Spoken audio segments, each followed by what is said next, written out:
Good morning, students. Today I'll continue my remaining part of module 4 where we left at cluster analysis. So I hope all of you are staying safe at home. Do take care of yourself. Don't go outside. Take care of yourself and your parents, brothers, sisters, entire members of your family. And I'll continue my remaining part of the cluster analysis. The cluster analysis, cluster as I have defined it in the previous session, cluster analysis is used for automatic identification of natural grouping of things.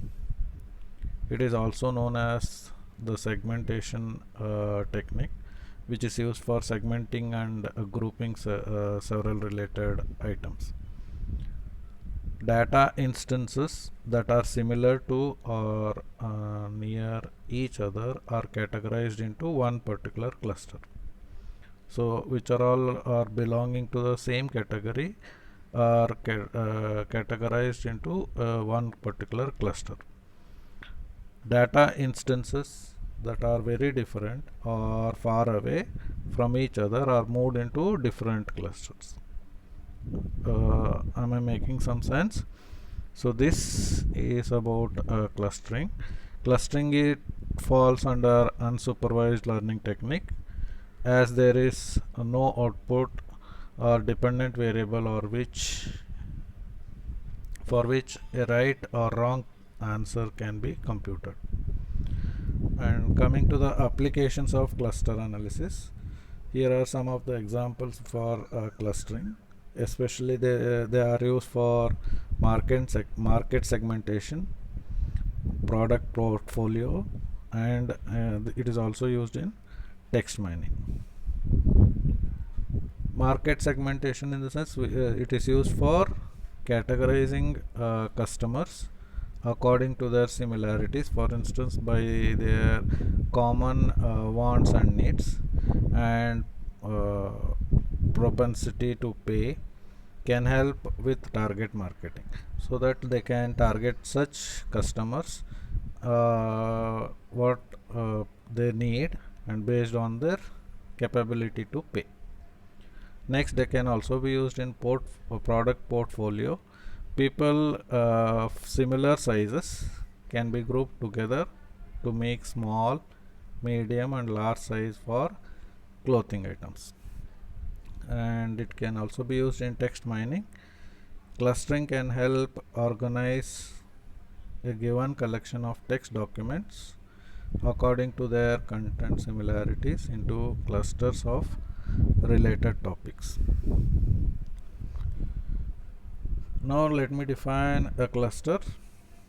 An operational definition of cluster is that given a representation of n objects, find k groups based on measure of similarity. As I told previously, related items are grouped together into one particular cluster, such that objects within the same group are alike, but the objects in different groups are not alike.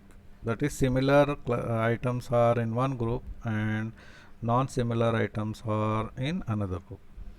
An ideal cluster can be defined as a set of points that is compact and isolated in reality. In reality, a cluster is a subjective entity whose significance and interpretation requires domain knowledge.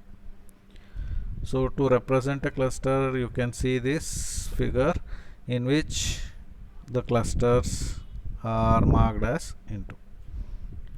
So representing clusters, so the clusters can be represented by a central or model value.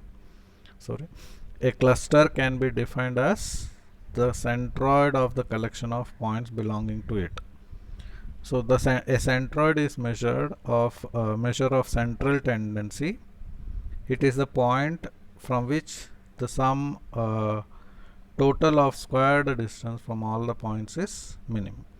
So that is how we can form a cluster and we can maintain a distance, and based on the distance, the minimum distance items all fall under one particular category and they are clustered into one particular set. Coming to the clustering techniques, so there are various techniques. Clustering analysis is a machine learning technique. The quality of clustering result depends on the algorithm, the distance function, and the application. So if I first consider the distance function, most of the cluster analysis methods use a distance measure to calculate the closeness between pair of items. There are two major measure distances: Euclidean distance, which we use, so it is as the crow flies, or a straight line. It is most intuitive measure. The other popular measure is Manhattan rectilinear distance, where one can go only in orthogonal directions. In either case, the key objective of the clustering algorithm is same. So the intention is to intercluster distance phi is maximized and intra-cluster distance phi minimized. There are many algorithms to produce clusters. There are top-down hierarchical methods that start with creating a given number of best fitting clusters. There are also bottom-up methods that begin with identifying naturally occurring clusters. So the most popular algorithm for clustering is a k-mean algorithm, or the k-nearest algorithm, which you call usually. Okay, in clustering, one more point to be noted here is, so every cluster will have a cluster head. That is, we can identify a particular cluster node and make it as a head, which can be marked as a center point or something. The most popular clustering algorithm is the k-mean algorithm. It is a top-down statistical technique based on the method of minimizing the least squared distance from the center points of the cluster. Here is the generic pseudocode for the clustering. This is a generic pseudocode which can be applied for any algorithm. Pick an arbitrary number of groups or segments to be created. Start with some initial randomly chosen center value for groups. First, we need to pick arbitrary number of groups or segments to be created. Start with some initial randomly chosen center values for the groups. Then classify instances to the closest groups and compute new values for the groups. Repeat step 3 and 4 till groups converge and form a cluster. If clusters are not satisfactory, you have to go to step 1 and pick different number of group or segments. So here is an exercise which is given, very simple exercise which visually has two values, x and y. So the x value is 2, 4, 2, 6, 5, 6, 4, 7, 8, 3 and so on. And the objective is to determine the number of cluster and the center points of this cluster. And we can a scatter plot of 10 items in 2 dimensions, show them distributed fairly randomly. As bottom-up technique, the number of clusters and their centroids can be intuited. The points distributed randomly enough that it could be considered as one particular cluster. The solid circle which would represent a center point, and however in the given exercise 2, 6 and 8, 3 are very far away. There is a big distance between 2, 6 and 8, 3. So this data can be broken into 2 particular clusters. The 3 points at the bottom right could form one cluster and the other 7 could form another cluster. So that are two clusters which can be drawn. So you can draw it and check how these clusters will be formed. Okay, so that is about clustering. It is an introductory part. We have seen what is a cluster, how is it defined, and what are the applications of the cluster and techniques used in clustering.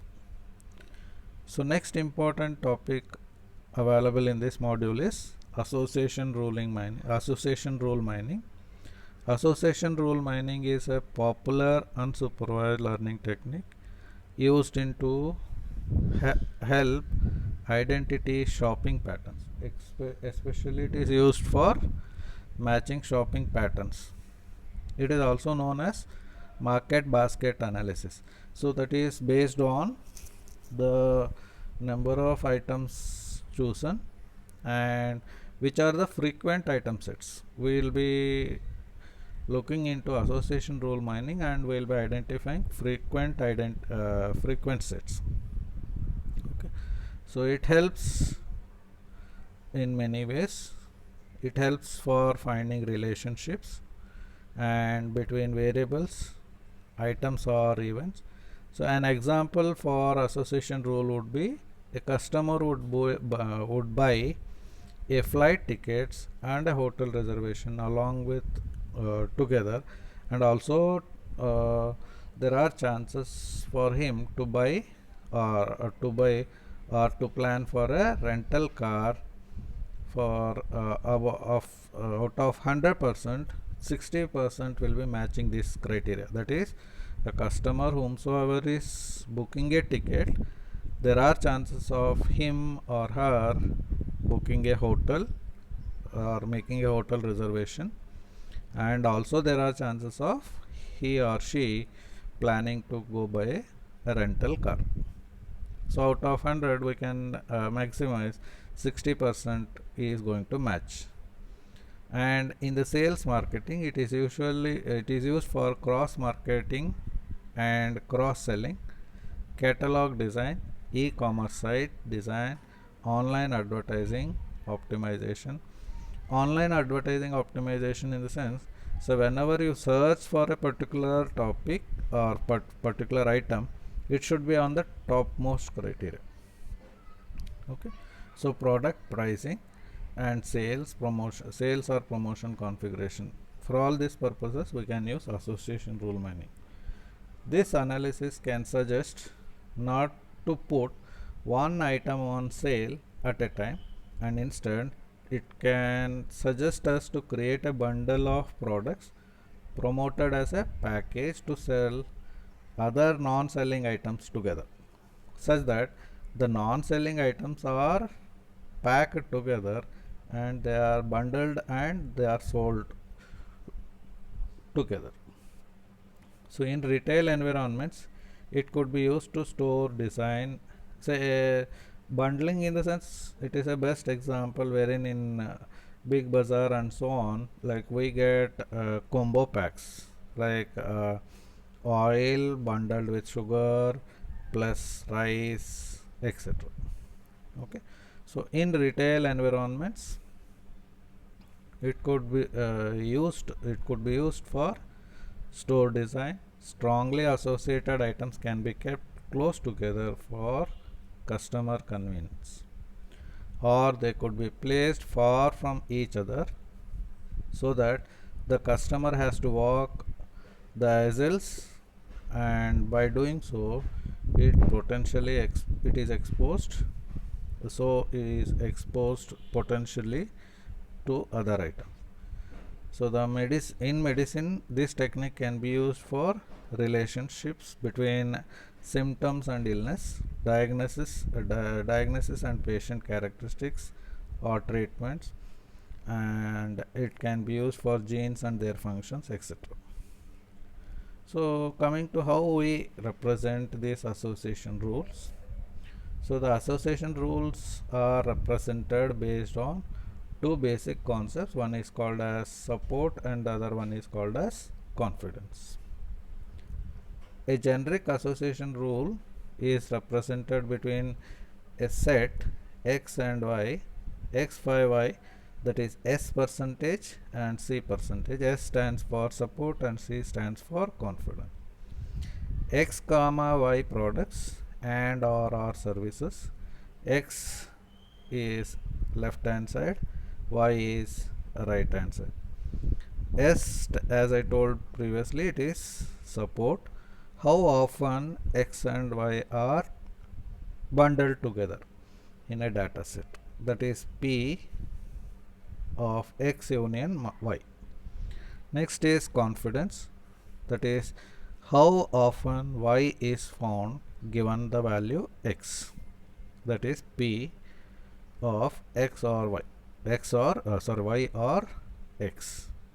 So note example: hotel booking, flight booking, and flight booking or rental booking. So that is 30% and 60%. So note that P of X, mathematical representation of the probability chance of X occurring in the data set. Support, for example, for computation example, suppose there are 1000 transactions in a data set. There are 300 occurrences of X and 150 occurrences of X along with Y in the data set. Support S can be computed as P of X union Y, that is 150 divided by 1000 transactions, you get 15%, and confidence X, P of X union Y divided by P of X, that is 150 divided by 300, you get 50%. So the most commonly used algorithms for association rule mining are a priori algorithm, ECLAT, FP growth, and so on. In association rule mining, not all association rules are interested and useful. Only those that are strong rules and also those that occur frequently are used. As discussed previously, we form a frequent item sets. In association rule mining, the goal is to find all rules that satisfy the user specified minimum support and minimum confidence. So we need to decide the minimum support and minimum confidence, and which all fall under that particular support and confidence are considered. The most popular algorithms are a priori, ECLAT, FP growth, along with various derivatives and hybrids of the three. Considering the a priori algorithm, the objective is to find subsets that are common to at least a minimum number of item sets. The a priori property is downward closure property, which means that any subsets of a frequent item sets are also frequent items. Thus, if A, B, C, D are frequent item sets, then the subsets are ABC or BD are frequent item sets. So there are, like, you can take an example and work out. So the example I would be like, I'll be sharing an example to your CR, or you can search and find out one set of transactions you can select, and from that you can create item sets in the frequent item sets in first phase, second phase, and so on, and find out the support and confidence. So once the support and confidence are done, so whichever the item are falling below the threshold value of support or confidence are eliminated.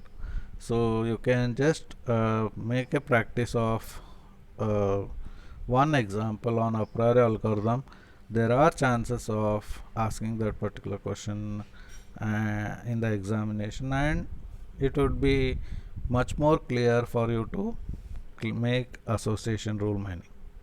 Okay, so that completes my fourth module. I will be continuing my session on fifth module. In the fifth module, only few topics are left which are given for seminar to your friends, that is on support vector machines. I'd like to cover that. Support vector machines and web mining is left. Those are the two topics which are left in my entire big data analytics. Hope so I am making some sense and making you people comfortable in learning phase. As we all of us are staying far away from each other, and we are trying our level best to make you learn some concepts through this mode of distance learning. Hope so you all of you are enjoying this learning technology, learning method, which can become a memorable one for all of you. I miss all of you. I am missing you, all of you, and as soon as I share, I am not seeing, I am unable to see anybody commenting on the video. I request all of you to comment on in the comment section based on your view, and I could see only views but I couldn't see the comments. Please do comment below in the comment section of your YouTube video, and if possible repeatedly view it until and unless you follow it. If it was a offline class, you could hear once, and if you were absent for that particular class, you would never be able to hear to that particular class again. But in this mode of learning, the video is always available with you, and you can go through the video again and again any number of times until and unless you are thorough with it. Hope so you are following all the other subjects also, and I expect all of you to join at the earliest in the selected companies and get placed fast and settle down. Wishing you all the best, and I'll try to make sessions on support vector machines and web mining in my future sessions. Thank you.